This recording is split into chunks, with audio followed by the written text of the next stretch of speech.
नमस्कार, आप देख रहे हैं मिरर मीडिया। मैं हूं अनुपम कुमार। हमारे खास कार्यक्रम खबर अब तक में आपका स्वागत है। बढ़ते हैं आज की सुर्खियों की ओर। राष्ट्रीय सेवा में अग्रणी हजारीबाग बीएसएफ मेरू केंद्र का 61वां स्थापना दिवस। 63,000 से ज्यादा जवानों को मिला प्रशिक्षण। मॉड्यूलर किचन सहित सभी व्यवस्थाओं से सुसज्जित होगा धनबाद एमटीसी केंद्र। उद्घाटन से पूर्व डीसी ने लिया जायजा।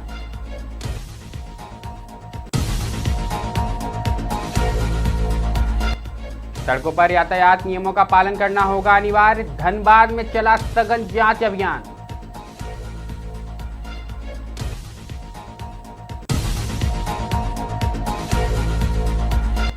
खजूर के गुड़ से महका जमुड़िया का औद्योगिक क्षेत्र। उत्पादन घटने से बड़ी मांग।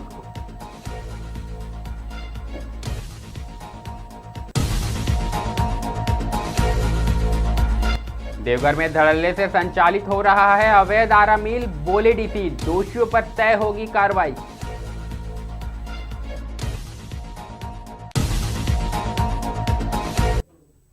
अब खबरें विस्तार से।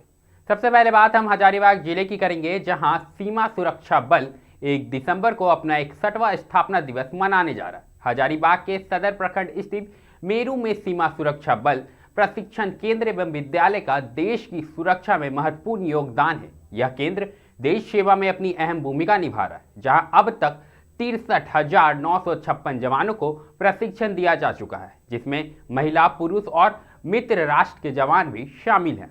हजारीबाग में 18 नवंबर 1963 को स्थापित यह प्रशिक्षण केंद्र ऑपरेशन सिंदूर से लेकर देश की आंतरिक एवं बाह्य सुरक्षा में अहम भूमिका निभाता रहा है। 61वें स्थापना दिवस के अवसर पर बल के पदाधिकारियों ने बताया कि केंद्र से प्रशिक्षण प्राप्त कर जवान देश के कोने कोने में सेवा दे रहे हैं। मेरू प्रशिक्षण केंद्र अशस्त्र परिचालन की तकनीकों और कठोर प्रशिक्षण के लिए पूरे देश में विशेष स्थान रखता है। यह केंद्र जंगल युद्ध, कमांडो, मोटार और विशेष तरह के विस्फोटों के प्रशिक्षण के लिए भी प्रसिद्ध है। यहाँ नवनियुक्त प्रशिक्षुओं को आधारभूत प्रशिक्षण के साथ एंटी टेररिस्ट पुलिस, कमांडो और आधुनिक हथियारों का विशेष प्रशिक्षण भी दिया जाता है। मोटार प्रशिक्षण में विशेष स्थान के कारण इसे सेंटर ऑफ एक्सीलेंस का भी उपाधि मिल चुका है। केंद्र अब तक 415 मित्र राष्ट्र जैसे कि मंगोलिया, नेपाल, बांग्लादेश, फिलिस्तीन के जवानों को भी प्रशिक्षण दे चुका है, जिससे दोहरा लाभ होता है। मित्र राष्ट्रों को प्रशिक्षण मिलता है और उनसे भी कुछ सीखने को मिलता है। सीमा सुरक्षा बल देश की प्रथम रक्षा वाहिनी है, जो न केवल सीमा की सुरक्षा करती है, बल्कि नक्सल विरोधी अभियान और देश के अंदर विकट परिस्थितियों में भी महत्वपूर्ण भूमिका निभाती है।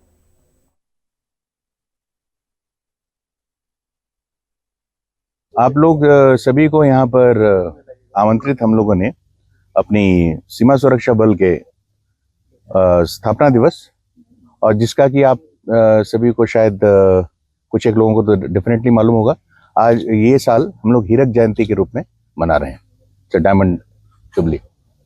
तो इसका आप लोगों ने प्रोग्राम भुज में भी देखा होगा, जहाँ हमारे डी साहब गए थे, माननीय एचएम साहब भी थे। तो ये उसी वजह से हम लोगों ने यहाँ पर जो 1 दिसंबर है, जो हमारी बीएसएफ का रेजिंग हुआ है, उसी के लिए हम लोगों ने आज की इस कार्यक्रम को आयोजित किया है।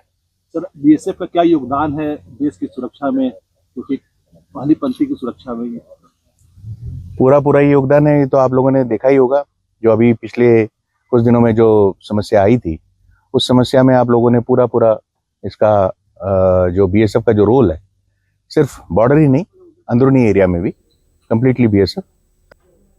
अगली खबर धनबाद से आई है, जहां कुपोषण मुक्त बनाने की दिशा में प्रशासन अब मिशन मोड पर काम कर रहा है और इसे लेकर पहल शुरू कर दी गई है। शनिवार को उपायुक्त आदित्य रंजन ने सदर अस्पताल के एमटीसी केंद्र का निरीक्षण किया। निरीक्षण के दौरान उन्होंने केंद्र में मौजूद कमियों की पहचान की और स्वास्थ्य विभाग के अधिकारियों को उन्हें शीघ्र दूर करने के निर्देश दिए, ताकि यहां आने वाले बच्चों को बेहतर सुविधा और सुरक्षित वातावरण मिल सके।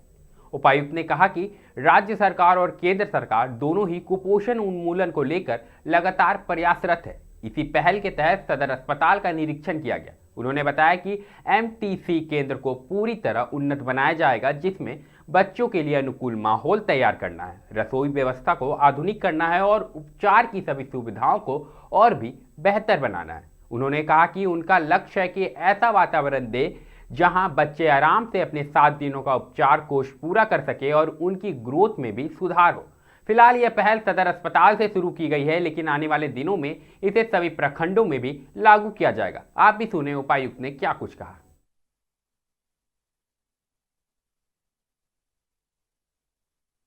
अभी उद्घाटन नहीं हुआ है, हम लोग देखने आए थे इसमें जो व्यवस्थाएं हैं वो दुरुस्त है या नहीं। हमारा राज्य में सामान्यतः कुपोषण की समस्या पूरे देश में सबसे ज़्यादा जटिल है और उसके लिए राज्य सरकार और भारत सरकार द्वारा मिलकर सभी जिलों में एमटीसी चलाया जाता है। तो आज हम लोग यही देखने आए हैं कि धनबाद के सदर में जो हमारा एमटीसी सेंटर है वो उत्कृष्ट हो हर तरह से, ताकि जो बच्चे आएँ, जो उनके माता पिता हैं, उनको सभी सुविधाएं ऐसी मिले कि वो यहाँ रहना चाहें।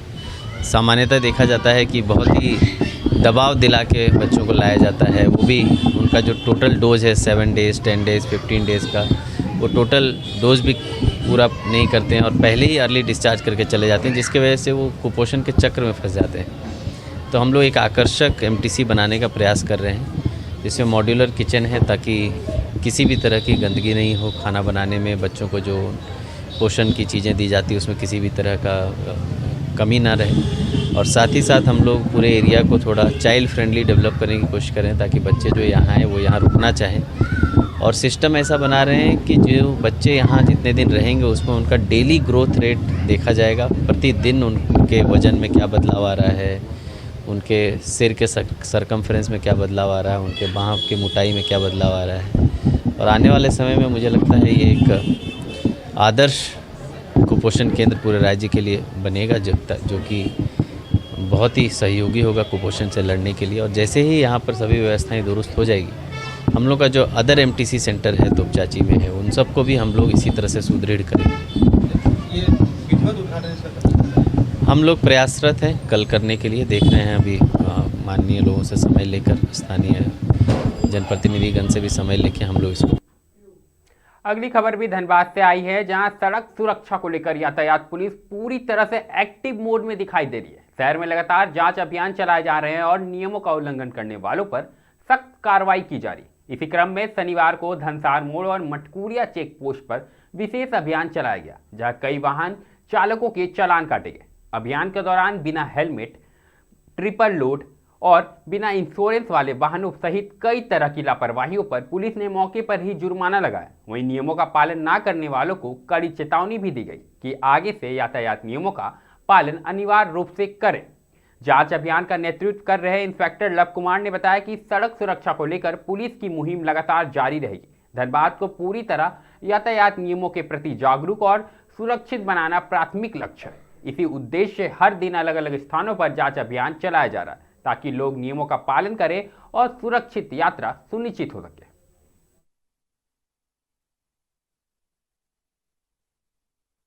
वरीय पुलिस अधीक्षक महोदय धनबाद के निर्देशानुसार आप लोग धनसार मोड़ और मटकुरे चेक पोस्ट अभियान चला रहे हैं। वाहन जांच में 2 व्हीलर भी, 3 व्हीलर, टेम्पो भी और साथ में 4 व्हीलर वाहन की भी जाँच की जा रही है। इसमें हम लोग मुख्य रूप से मेरा टारगेट है कि लोग यातायात नियमों का पालन करें और हेलमेट पहन करके चलें। आज हम लोग पिजन राइडर का ही फाइन कर रहे हैं, मतलब दोनों जो चल रहे हैं वो दोनों हेलमेट लगा करके ही चलें, बैठ रहे हैं तो, और पूरा हम लोग डॉक्यूमेंट साथ में रखें। चेंजेस कितना देखने को मिल रहा है, लोग नियमों का पालन किस तरह से कर रहे हैं? शहरी क्षेत्र में तो प्राय हम लोग को हो चुका है, तो ग्रामीण इलाका है तो आपको नहीं मिलेगा। हम लोग प्रयास करते हैं कि वहाँ भी इसका पालन हो। आज कितनी गाड़ियों पर कार्रवाई की जा चुकी है अभी तक? हम 10 बजे से लगाए हैं अभी। इसमें तकरीबन 200 वाहन हम चेक किए होंगे, दोनों से मिला करके, क्योंकि पूरा टीम अभियान हम लोग लगा हुआ है। और इस 20 वाहनों का फाइन कटा गया है और अभी अभियान 3 बजे चलेगा। और कहीं और भी दोपहर में अभियान चलेगा या शाम को? हम लोग शाम में देखते हैं, लेकिन तत्काल हम लोग यहाँ दोनों। अब बात पश्चिम बंगाल की करेंगे, जहां सर्दियों की शुरुआत के साथ ही जमुरिया का औद्योगिक इलाका खजूर के गुड़ की सोंधी खुशबू से भर गया है। ताड़ के पेड़ों से रस निकालकर झोला दान नगर और पटाली गुड़ बनाने का काम तेजी से शुरू हो चुका है। गांवों के किनारे पर ताड़ पत्तों से बने अस्थायी तंबू सर्दी के मौसम की पहचान बन चुके हैं, जहां सियली समुदाय के लोग महीनों तक रुककर गुड़ तैयार करते हैं।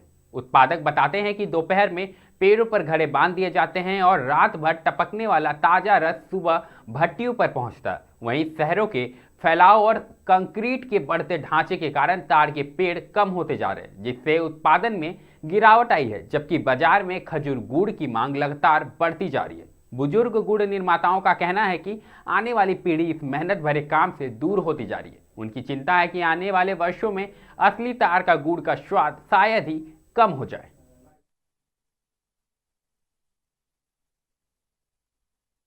তোমার বিকালবেলা আমরা গাছটা কাটি, কাটার পরে তারপরে হাঁড়িটা টাঙার পরে তার সারা রসটা পাড়ার পরে ভোরবেলা 5টার দিকে তারপর রসটা নামাই, নামানোর পরে তারপর রসটা এনে তারপর ফুটাই, নান্দে ফুটানোর পরে তারপর মোটা হয়, মোটা হওয়ার পরে তো ঘষি, ঘষার পরে তারপরে ওইটা জমে ফেলানো করাতে ডালার পরে আমাদের আছে বস্তা আছে ওইটাতে ফেলি। আচ্ছা, ফেললে এরকম ডাব হয়। আচ্ছা, ওই লবাদ বলে যেটাকে, যেটা বলে লবাদ। আচ্ছা, তো এই যে আস্তে আস্তে তো খেজুর গাছ এখন দিন দিন কমে যাচ্ছে না? আমাদের আস্তে আস্তে বয়সটা বাড়ছে, তাই ছেলেপেলেরাও মানে ভালো করে তৈরি করতে পারবে না, তাই আমাদের মানে আস্তে আস্তে আগ্রহটা কমে যাচ্ছে। আচ্ছা, এই যে খেজুর গাছও তো কমে যাচ্ছে দিন দিন, খেজুর গাছ কি কারণে কমে যাচ্ছে কি মনে হচ্ছে? খেজুর গাছ কমে যাচ্ছে, হয়তো পোকা লেগে যাচ্ছে খেজুর গাছে, হয়তো কাটা মানে খারাপ হয়ে যাচ্ছে, হয়তো ঢুকে যাচ্ছে বেশি, তাই গাছটা মারা যাচ্ছে। আচ্ছা, আর এখন ভবিষ্যতে যারা নতুন প্রজন্ম তারা এই শিল্পে সেরকম আগ্রহ নেই তাদের? না, ছেলেপেলেরা এবার সবাই তো করতে পারে না, এবার ছেলেপেলেরা দেখবে, তারপরে এবার এরা আগে থেকে আমরা করে এসেছি। ওই জন্য रुख देवघर जिले का करेंगे, जहां अवैध आरा मिलों के बढ़ते जाल को देखते हुए जिला प्रशासन अब कड़े तेवर दिखाई दे रहा है।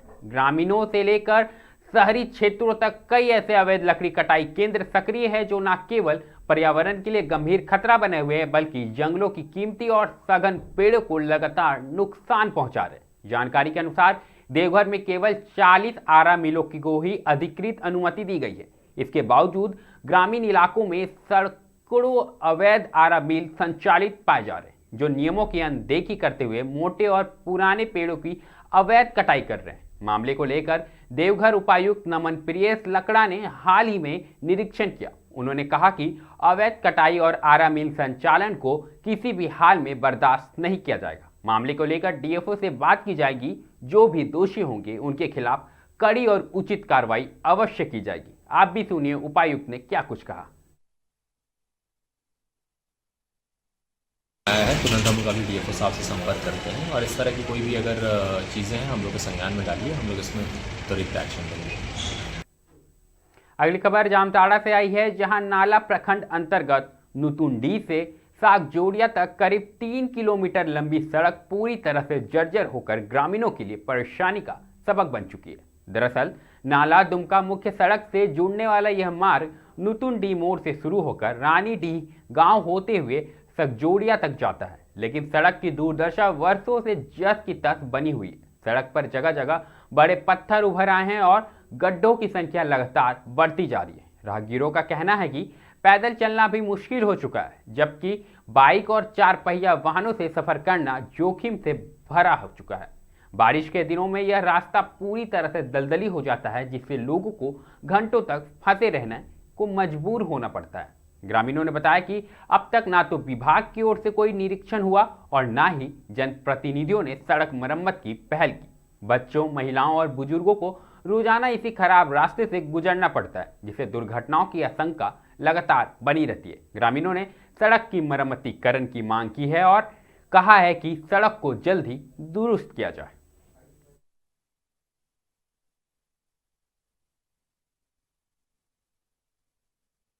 ये टूट गया, क्या दिक्कत है? आने जाने के लिए डर लगता है। हाँ, डर लगता है। रास्ता कैसा है? रास्ते खराब है। कहाँ से? सब पत्थर उठ गया। कहाँ से कहाँ तक? नतुंडी मोड़ থেকে सागजोड़िया तक। तो क्या दिक्कत होता है आप लोग आने जाने के लिए? ये सागजुड़िया से नाला के मेन रोड में मिलता है, जो अजय नदी आसनसोल जाता है, वही वाला रोड में। अच्छा, तो ये रोड कैसा है? रोड बहुत ख़राब हो गया इधर से, मतलब मोटरसाइकिल जाना आना जाना बहुत प्रॉब्लम होता है। क्या होता है प्रॉब्लम? प्रॉब्लम वही कि गड्ढा हो गया जगह जगह रोड में, कहीं भी मतलब सही नहीं है। अब बात राजधानी रांची की, जहां हेमंत सरकार 2.0 के 1 वर्ष पूर्ण होने के अवसर पर राज्य सरकार ने झारखंड के लगभग 9000 युवाओं को नियुक्ति पत्र सौंपकर बड़ी सौगात दी है। शुक्रवार को मोहराबादी मैदान में आयोजित राज्य स्तरीय समारोह में युवाओं की भारी भीड़ उमड़ पड़ी। कार्यक्रम के बाद आज यानी शनिवार को मुख्यमंत्री हेमंत सोरेन ने एक ट्वीट पर इस पहल को ऐतिहासिक उपलब्धि बताया और विपक्ष पर भी करारा तंज कसा। सीएम ने अपने सोशल मीडिया अकाउंट पर लिखा कि झारखंड के इतिहास में युवाओं को सरकारी नौकरी देने के संकल्प में कल का दिन ऐतिहासिक बन गया। इसके असली हकदार हमारे झारखंड के युवा हैं, उनके सपने, उनकी मेहनत और उनके परिवारजन हैं। विपक्ष पर निशाना साधते हुए उन्होंने कहा कि झारखंड के युवाओं का यह जन सैलाब उन लोगों के लिए जवाब है जो दिन रात राज्य और युवाओं के खिलाफ षड्यंत्र करने में लगे रहते हैं। उन्होंने आगे लिखा कि सोचिए, अगर यह झारखंड विरोधी लोग षड्यंत्र करना छोड़ दे तो हमारे युवा 25 साल के राज्य के विकास में कितनी बड़ी भागीदारी निभा सकते हैं। लेकिन चिंता की बात नहीं, हर साजिश का जवाब हम और बड़ी ताकत के साथ देंगे। हमारे वीर पुरख हमें यही सिखाते हैं।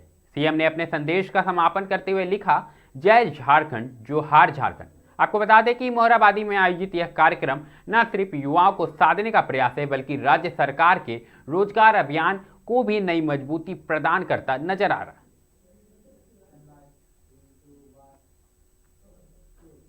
अगली खबर हजारीबाग से है, जहां 5000 वर्ष प्राचीन लोक कला सोहराई अब गांवों की झोपड़ियों और गुफाओं की दीवारों से निकलकर शहर की सड़कों पर अपनी जीवन पहचान बना रही है। हजारीबाग नगर निगम ने शहर को सौंदर्यीकरण की दिशा में एक नई पहचान देने के लिए इस पारंपरिक कला को सार्वजनिक दीवारों पर उकेरने की पहल शुरू कर दी है।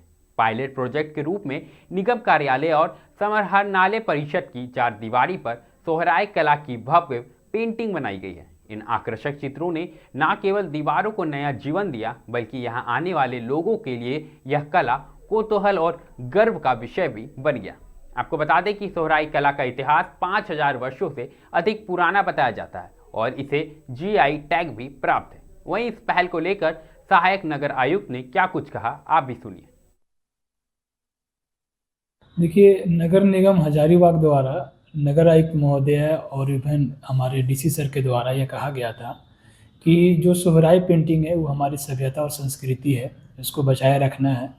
जैसा कि आप सब जानते हैं कि नगर निगम का कार्य है सौंदर्यीकरण करना, शहर को स्वच्छ और सुंदर बनाना। तो इसको लेके हम लोगों ने सोहराई पेंटिंग को बढ़ावा देने के लिए अभी नगर निगम की जो मुख्य दीवार है वहाँ पे और समाहरणालय पे अभी पेंटिंग करवाया है। साथ ही साथ इसका यह भी उद्देश्य है कि लोग सोहराई पेंटिंग को जाने, उससे जागरूक हो कि ये झारखंड की प्रचुर संस्कृति है। क्या और भी दीवारों में किया जाएगा भविष्य में, सर कुछ योजना? हाँ, अभी ये सैंपल के तौर पे 2 जगह किया गया था, जिससे लोग काफ़ी पसंद भी कर रहे हैं और आगे उम्मीद है कि जितने भी चौक चौराहे हैं बेसिकली वहाँ पे सोहराई पेंटिंग किया जाएगा और यहाँ की संस्कृति को उसमें दिखाया जाएगा। खबर अब तक में अभी के लिए फिलहाल इतना ही। ऐसे ही तमाम खबरों से हम आपको लगातार अवगत कराते रहेंगे। बने रहें मिरर मीडिया के साथ।